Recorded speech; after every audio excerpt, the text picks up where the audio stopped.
Olá pessoal, tudo bem? Então, nós fizemos há 2 semanas atrás a nossa P20 e hoje eu trago para vocês aqui a correção.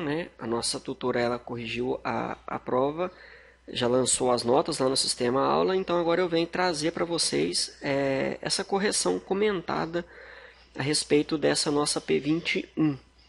Bom, então nós começamos com duas perguntas abertas, perguntas dissertativas.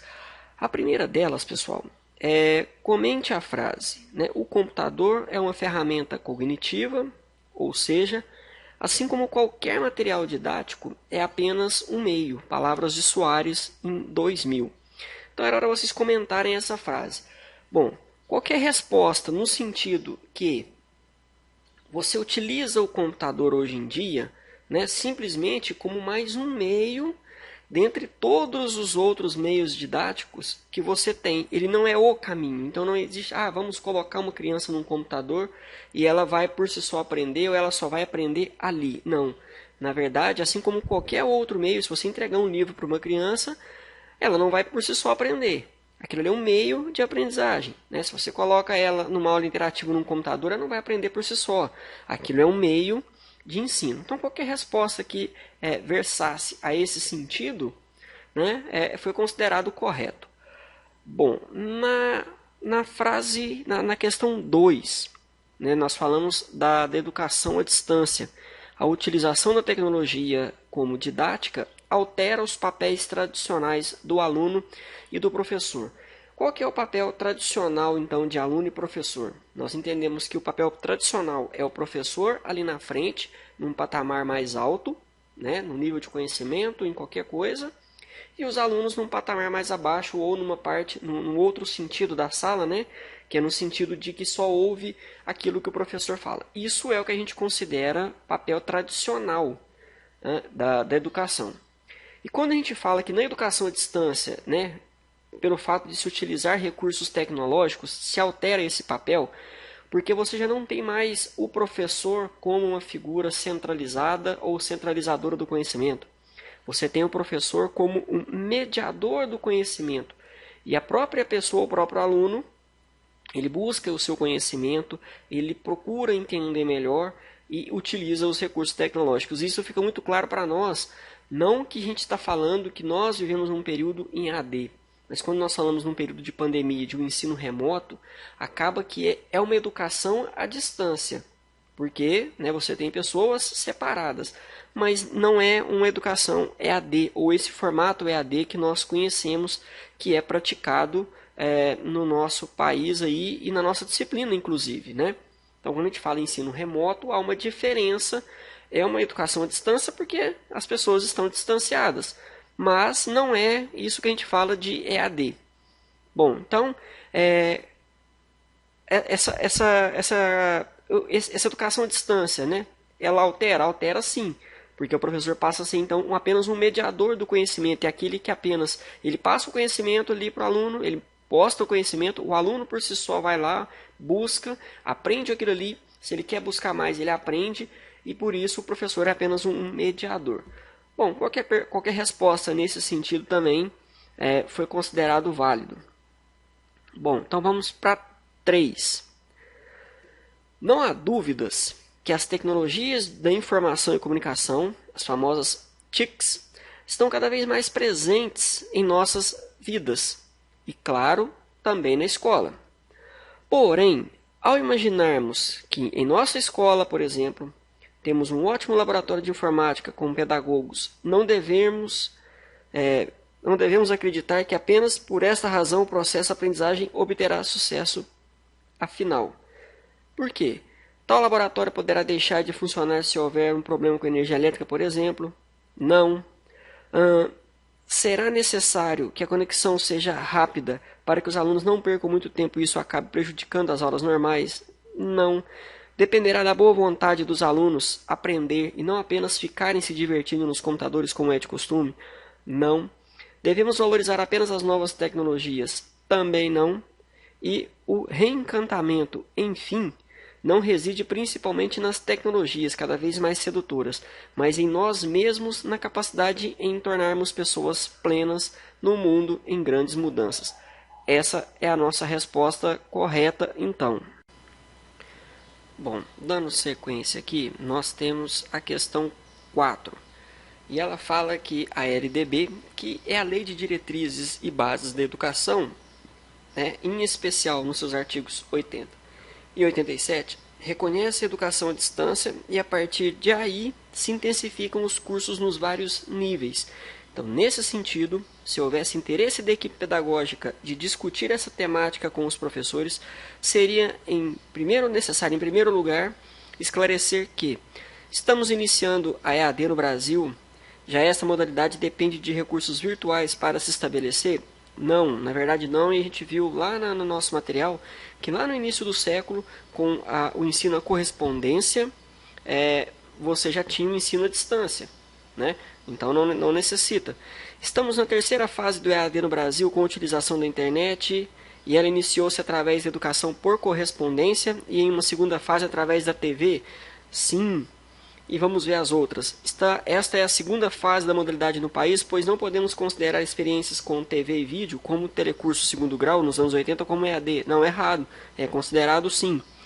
Esta é a segunda fase da modalidade no país, pois não podemos considerar... Não, essa resposta ficou até copiada errada, da de cima. E que estamos na primeira fase do EAD no Brasil via material impresso? Não, passou lá no início do século. Então é a resposta B. Bom, a 5. O uso do computador como máquina de ensinar consiste na informatização dos métodos de ensino tradicionais, de acordo com Valente 1997.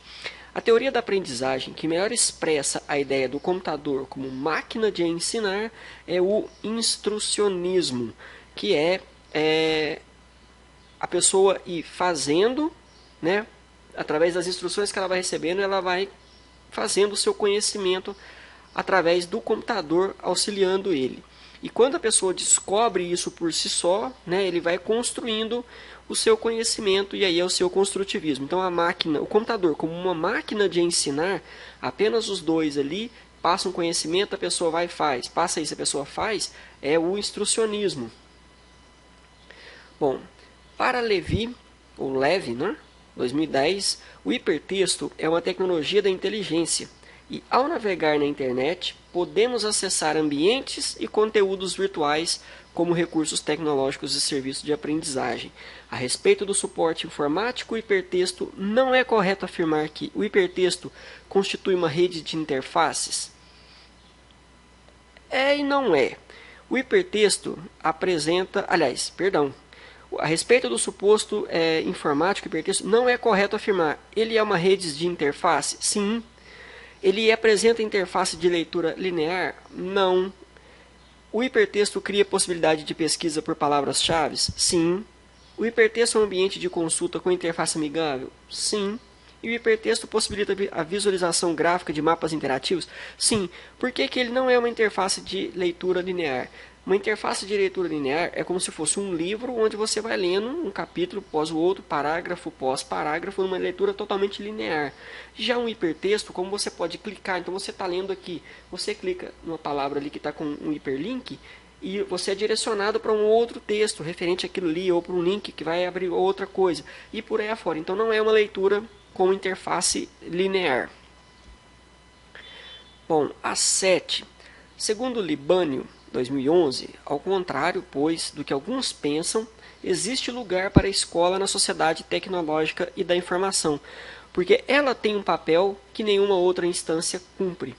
Com essa visão, Libânio afirma que a escola necessita acreditar que esse é o local onde o aluno busca o maior contingente de informação? Não, na escola não é. Priorizar o aluno, o domínio da linguagem, tendo como objetivo maior a busca da informação? Não. Ter consciência de que o valor da aprendizagem escolar está justamente no trabalho que privilegia o desenvolvimento cognitivo do aluno? Não. Continuar conduzindo o currículo por meio da exposição oral, amparado pelas diferentes formas de informações, em especial as contidas no livro didático? Não. Deixar de ser meramente uma transmissora de informação para ser um lugar de análise crítica e produção da informação. Essa é a correta. Então a escola precisa disso, deixar de ser meramente uma transmissora de informação para ser um lugar de análise crítica e produção da informação. 8. A Charge ironiza o uso das novas tecnologias de comunicação e TIC na escola. E a partir da crítica que a Charge sugere, avalia as afirmações sobre o desdobramento no uso das TICs na prática de ensino. Facilitou o trabalho do professor no desenvolvimento de habilidades para a construção do conhecimento para alunos? Sim. Provocou alterações radicais na articulação entre os conteúdos e a maneira como o professor trabalha didaticamente com o seu aluno? Sim, também. Possibilitou espaço para o professor passar o conteúdo com o uso de tecnologias que tem à sua disposição sem ater-se à metodologia? Não. Precisa muito se pensar na metodologia hoje em dia.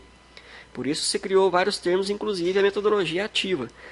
Mostrou a necessidade de construir metodologia de trabalho para interações na rede, como a criação, a troca e o uso colaborativo da informação? Sim, então é a 1, a 2 e a 4, só a 3 ali que não é correta. Bom, a 9. Carla é professora dos anos finais do ensino fundamental e está desenvolvendo um projeto de trabalho com tecnologias de informação e comunicação, as TICs, para potencializar o processo educacional e favorecer o ensino e a aprendizagem. Assinale a opção que apresenta uma estratégia de articulação entre as TICs e a educação. Aulas utilizando um projetor multimídia em sala e depois disponibilizando as aulas em plataforma online, porque assim os alunos não precisam copiar o conteúdo.